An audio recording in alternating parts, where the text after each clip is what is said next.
অনলাইনে পেজ খুলে পণ্য বিক্রির নামে ক্রেতাদের সঙ্গে প্রতারণার অভিযোগে একটি চক্রকে আটক করেছে গোয়েন্দা পুলিশ। সোমবার বিকালে এক ব্রিফিংয়ে ডিবি জানায়, প্রতারণার শিকার হওয়া এক ব্যক্তির মামলার তদন্ত করতে গিয়ে চক্রের ৬ সদস্যকে আটক করা হয়েছে। জব্দ করা হয়েছে তাদের ব্যবহৃত মোবাইল, ল্যাপটপ সহ বিভিন্ন সামগ্রী। জিজ্ঞাসাবাদে গোয়েন্দা পুলিশ জানতে পেরেছে, অনলাইনে নানা নামে পেজ খুলে পণ্যের বিজ্ঞাপন দিত চক্রটি।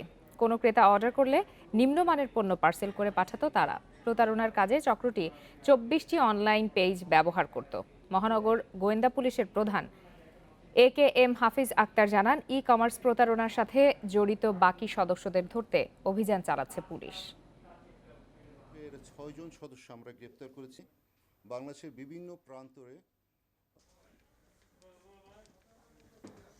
প্রত্যেকটা প্রান্তিক লেভেলে যদি প্রতারণার শিকার হচ্ছে, কেউ ২,০০০, কেউ ৫,০০০, কেউ ৭,০০০ এরকম প্রতারণার শিকার হচ্ছে। কিন্তু যদি সামষ্টিকভাবে যদি চিন্তা করি, এই প্রতারণা চক্র লক্ষ লক্ষ টাকা কিন্তু হাতিয়ে নিয়ে যাচ্ছে। এই ধরনের প্রতারণা যদি আরও কোনো ধরনের সুযোগ হয়, মানে কেউ করে, তাহলে তাদের বিরুদ্ধে আমরা ব্যবস্থা নেব।